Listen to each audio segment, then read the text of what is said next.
waktu pas pertama kali lulus kuliah mau kerja apa, jurnalis tuh jauh banget ya dari rencana. Tapi ternyata pas udah jalanin itu alhamdulillah dapat kesempatan bekerja. Kita Sarah Wine tuh nggak mungkin ada atau apa. Dan kalau nggak ada kan mereka bukan siapa-siapa. Mereka kan ada bagian yang mereka milik publik. Aku Tresno Karakoe. Saya juga. Waduh, bener betul itu ya.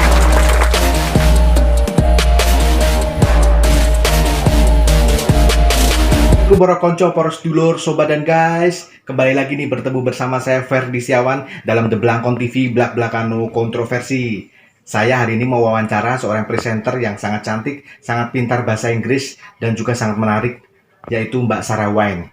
Ingin tahu seperti apa? Tetap saksikan channel ini. Jangan lupa subscribe, komen, dan share ya. The Blangkon TV Blak-Blakano Kontroversi.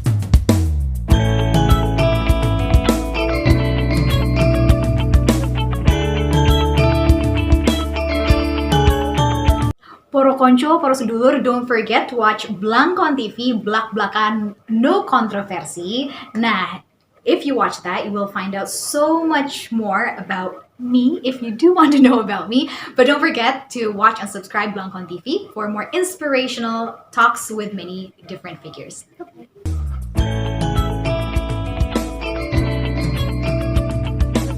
Nah, sekarang langsung nih, saya bersama dengan seorang presenter yang sangat terkenal di Indonesia, presenter andalan dari salah satu TV nasional di Indonesia, yaitu Sarah Wine. Selamat siang, Mbak Sarah. Selamat siang, amin loh Mas Blangkon, doa-doanya barusan, luar biasa. Adem ya saudara-saudara, omongannya adem banget. Kalau orang cantik itu ngomong tuh adem banget.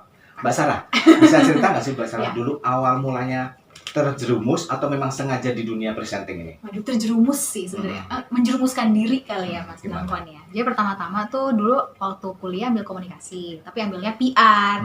Dan dari dulu tuh nggak apa ya, karena mungkin perempuan mikirnya, aduh masa sih nanti jadi jurnalis, ambil jurnalistik kayak nggak mungkin deh, jam kerja panjang, libur nggak ada, terus ya semuanya kan serba dadakan ya, harus siap on call. Jadi waktu pas pertama kali lulus kuliah mau kerja apa, jurnalis tuh jauh banget ya dari rencana.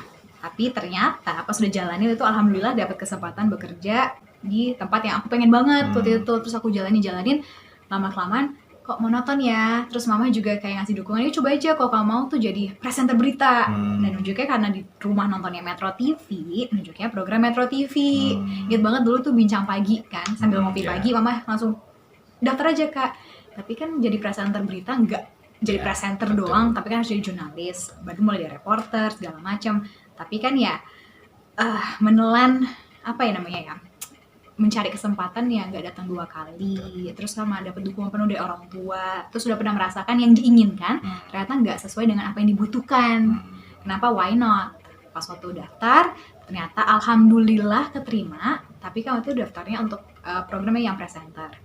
Tapi waktu udah lolos beberapa kali audisi, beberapa kali pemilihan, terus dibilang katanya kita memberikan kesempatan untuk JDP nih, mulai dari reporter dulu, teman-teman bersedia atau enggak. Dan di situ karena aku udah menjerumuskan diri, akhirnya yaudah why not coba di reporter. Ternyata yang awalnya nggak mau jurnalistik sama sekali, pas udah mencoba ternyata ketagihan sampai sekarang nggak kerasa. Apa sih yang menarik dari dunia jurnalistik yang Mbak Sarah Wine itu kan cantik, dan mungkin orang image cantik kan nggak mau turun-turun ke bawah, mungkin banjir, mungkin kotor-kotoran. Ada pengalaman yang membuat Mbak Sarah akhirnya menemukan, ternyata gini ya di dunia jurnalis itu nggak seperti yang saya bayangkan gitu. Waduh, kata siapa sih cantik-cantik gak mau turun? Jujur kayak justru pas waktu kita turun ke banjir zaman dulu tuh main seru. Kan dulu tuh di Surabaya. Jadi setiap kali ketemu ke lapangan, turun langsung ke banjir, ketemu warga tuh seru banget kali buat aku ya, karena bisa belajar hal baru, bisa ketemu orang-orang, dengar cerita langsung.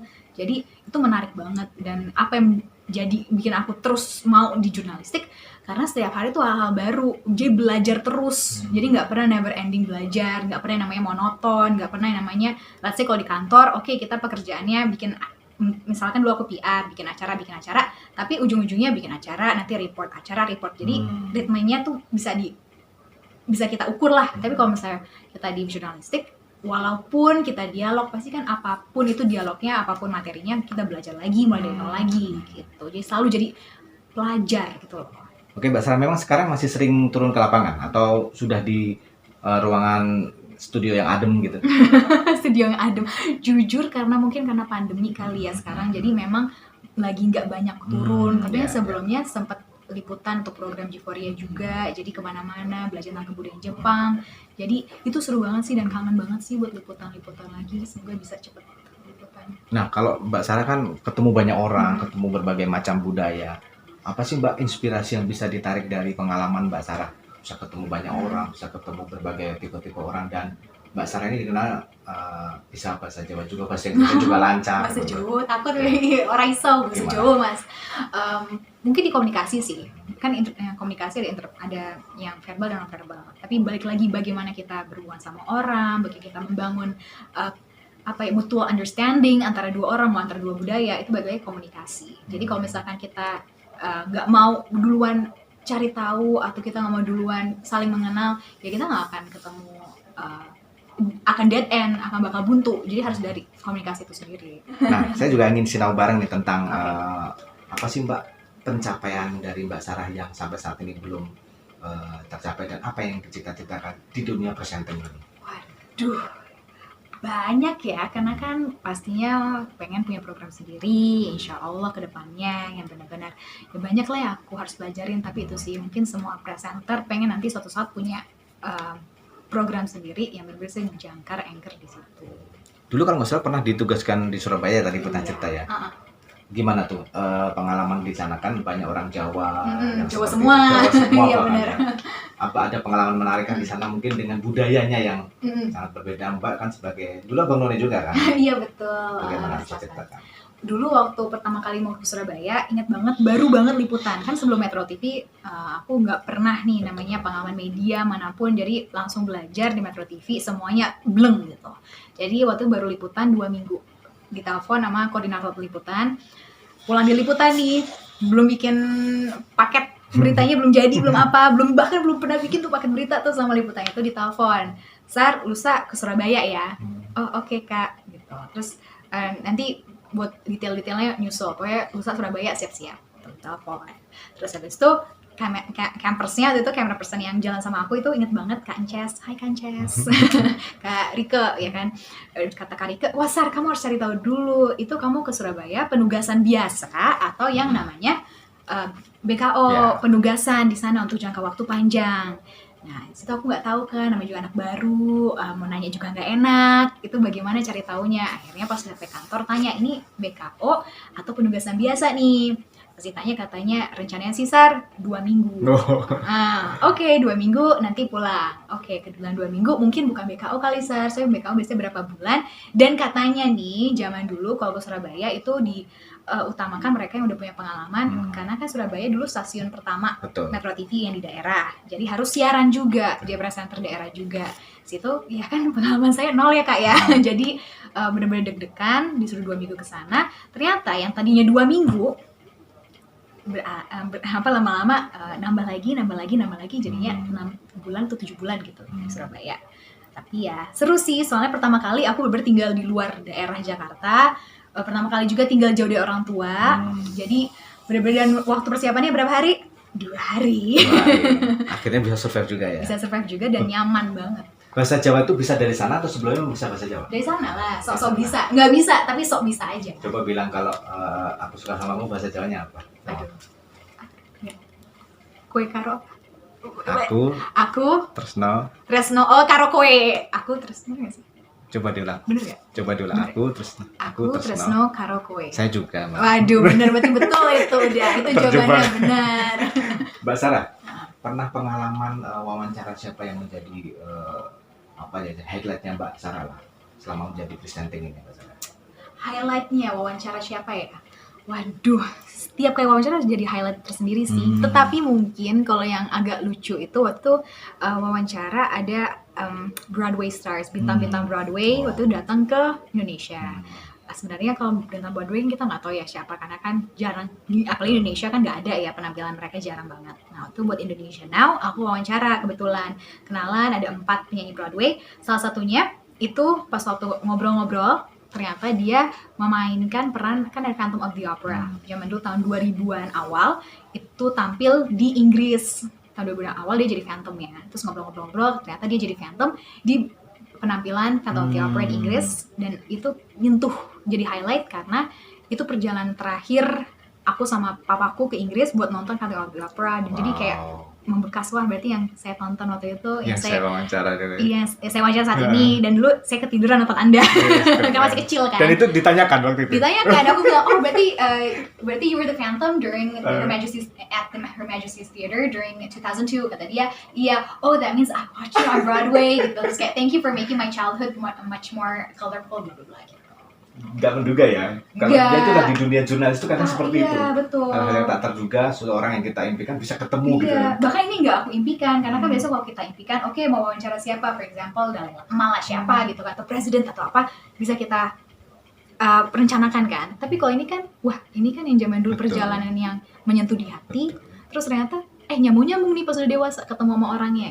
Seperti saya sih Mbak, saya juga mengidolakan Mbak Sarah itu udah waktu saya kecil kali ya. Waduh, ini bohong sekali. Bohong sekali. Ini namanya pers, saudara-saudara. Aduh, nah, Mbak Sarah, saya juga pengen tanya sebenarnya Mbak Sarah tuh selama perjalanan dari jurnalis presenting, itu pernah nggak sih Mbak mengalami pengalamannya orang iseng godain sampai fansnya tuh segitu parahnya mengikuti Mbak Sarah, bahkan sampai mungkin di MDM dan sebagainya gitu Mbak? Ya kalau misalkan kayak gitu ya nggak usah jadi presenter ya. Kayaknya kalau kita ada di media sosial, mau siapapun kita itu, kita harus siap dengan konsekuensi yang ada.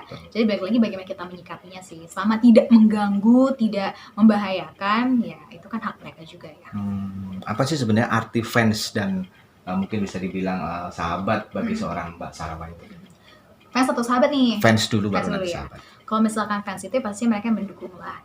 Kita Sarah Wine tuh nggak mungkin ada atau apa nantinya, walaupun fansnya nggak banyak ya.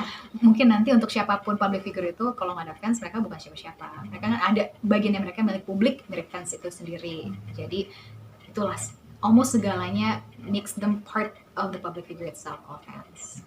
Sahabat adalah segalanya. Kalian sahabatku adalah segalanya. Ya pokoknya kalau misalnya sahabat, apalagi semakin kita dewasa ini kan semakin kita ngerasa lingkaran kita pasti semakin kecil kan. Yang benar-benar stick with us, yang benar-benar kita tetap dekat sama mereka, berarti mereka yang benar-benar make our lives worthwhile. Jadi ya itulah.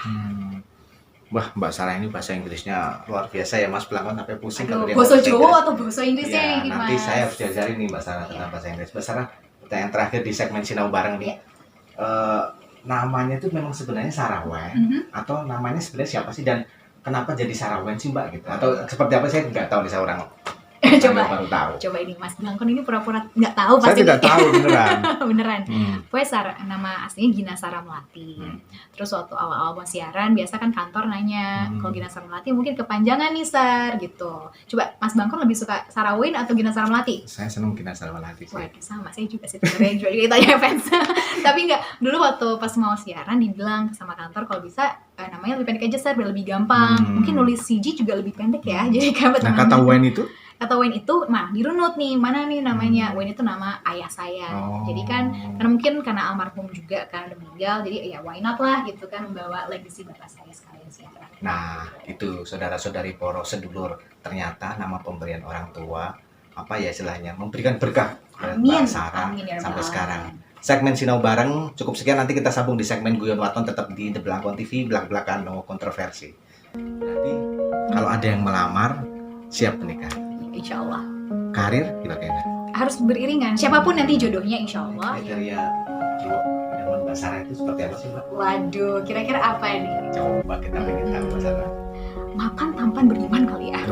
Mantap banget. Kita mau ngasih apapun ke orang tua, ya nggak tahu sih. Mungkin orang tua udah punya segalanya sih. Tapi kalau kata Mami, yang penting berbakti, berbuat baik. Itu yang terus belajar. Karena masih sering bikin kesel orang tua. Maafin aku. Nah, itu yang harus kita bikin. Berkarir, semoga insya Allah kedepannya bukan hanya di Indonesia tapi bisa kita go internasional dan amin.